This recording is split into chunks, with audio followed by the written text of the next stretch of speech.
بسم اللہ الرحمن الرحیم۔ ہم اکثر جو ہے آپس میں جب بیٹھتے ہیں دوستوں کی محفل میں تو یہ بات ڈسکس کرتے ہیں کہ ہمارا ملک بہت پیچھے چلا گیا ہے، ہمارے ملک میں بڑے مسائل ہیں، یہ ملک اب رہنے کے قابل نہیں ہے، اور جو ہے یہاں سے کسی طریقے سے جو ہے نا جان چھڑا کے نکل جائیں، راہ فرار اختیار کریں۔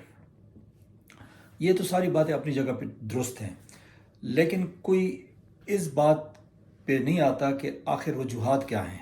یعنی ہمارے ملک کی جو تباہی ہے، ہمارے ملک کے جو حالات اس قدر خراب ہو گئے ہیں، اس کے ذمہ داران کون ہیں، اور وہ کون سے عوامل ہیں جو ہمیں آج اس حال پہ لے آئے ہیں کہ جناب ہمارے پڑوسی ملک جو ہیں، جن کو ہم کہتے ہیں کہ جو ہمارے دوست ہیں، وہ بھی جناب ہمارے اوپر حملہ آور ہیں۔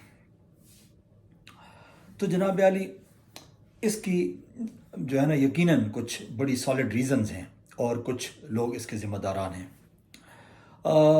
میرے جو ہے نا میری نظر میں میرا خیال ہے سب سے بڑی جو ذمہ داری عائد ہوتی ہے وہ ہے ہماری ملٹری اسٹیبلشمنٹ پہ۔ اور اگر آپ جو ہے نا ذمہ داران میں سے جو ہے نا اگر آپ بڑے یعنی جو پلیئرز ہیں ان کا اگر آپ نام لینا چاہیں تو اس میں جو ہے آپ کی ملٹری اسٹیبلشمنٹ سب سے پہلے نمبر پہ آئے گی۔ اس کی وجہ یہ ہے کہ ہماری ملٹری اسٹیبلشمنٹ کی بنیاد آپ دیکھیں کہ جب پاکستان آزاد ہوا تو ہمارے جو آرمی چیف تھے، جو پہلے آرمی چیف تھے، وہ سر فرینک والٹر میسری، وہ انگریز تھے، گورے تھے۔ وہ میرا خیال ہے 5-6 مہینے جو ہے وہ آرمی چیف رہے۔ اس کے بعد پھر جو دوسرے آرمی چیف تھے وہ بھی انگریز تھے، ان کا نام تھا جناب سر ڈگلس گریسی۔ اب یہ بڑے مشہور ہیں کیونکہ یہ تقریباً 3 سال آرمی چیف رہے، اور اس وقت قائد اعظم محمد علی جناح پاکستان کے گورنر جنرل تھے۔ تو جب کشمیر پہ انڈیا نے جب اٹیک کیا تو ان کو جو ہے نا آرمی چیف کو قائد اعظم محمد علی جناح نے حکم دیا، اور انہوں نے صاف انکار کر دیا کہ جی آپ مجھے حکم نہیں دے سکتے، مجھے برٹش گورنمنٹ جو ہے حکم دے سکتی ہے، میں ان کے حکم کے تابع ہوں۔ تو اس کا کیا مطلب ہے کہ یعنی اس وقت سے لے کر اب تک جو ہے ہم اپنے انگریز آقاؤں سے احکامات لے رہے ہیں۔ تو یہ آرمی کی بنیاد ایسے رکھ دی گئی۔ اس کے بعد پھر جنرل ایوب جو پاکستان کے جو پہلے آرمی چیف تھے، جو کہ پاکستانی تھے، تو وہ بھی یعنی ویسٹ کی ریکمنڈیشن پہ ان کو بنایا گیا، اور پھر آپ کو پتہ ہے وہ تقریباً جو ہے میرا خیال ہے کہ 8-9 سال جو ہے وہ اقتدار میں رہے، اور جناب وہ پریزیڈنٹ بھی بنے۔ انہوں نے فاطمہ جناح کے ساتھ کیا کیا، ٹھیک ہے نا۔ تو جو طاقت کا جو توازن تھا وہ صرف اور صرف جو ہے وہ یعنی آرمی اسٹیبلشمنٹ یا ملٹری اسٹیبلشمنٹ کے پاس تھا۔ اس کے بعد ایوب خان جب گئے، جنرل موسیٰ کو انہوں نے آرمی چیف بنایا، اس کے بعد پھر جنرل یحییٰ آئے، اور یہ ساری کڑی آپ کو لے آئی کہاں تک؟ مشرقی پاکستان تک۔ جب مجیب الرحمان جو ہے جب پاپولر لیڈر بنے اور انہوں نے جو ہے وہ مغربی پاکستان میں الیکشن جیتے، تو ان کو جو ہے اقتدار نہیں دیا گیا۔ تو یہ اب دیکھ لیں آپ، یعنی 47 سے لے کر 71 تک جو ہے یہ پاور کس کے پاس تھی، اور یہیں پہ آپ کی بنیاد رکھتی گئی۔ اور اس کے بعد جناب وہ پھر عوامی موومنٹ شروع ہوتی ہے، اور اس سے پھر جو ہے نا انڈیا فائدہ اٹھاتا ہے، اور جناب مشرقی پاکستان ہم سے علیحدہ ہو جاتا ہے۔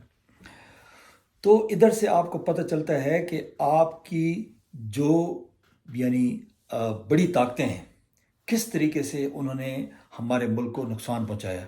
یعنی کتابوں میں یا جو باتوں میں ہم سنتے ہیں کہ جناب ہم 1 انچ زمین کا ٹکڑا نہیں دیں گے، ہم ایک چپی کی حفاظت کریں گے، یہ کریں گے، وہ کریں گے، لیکن حقیقت میں کیا ہوا کہ ہم نے آدھا جو ہے پاکستان کاٹ کے تو اس کو اپنی غلط پالیسیوں کی وجہ سے جو ہے ہم نے اس کو توڑ دیا۔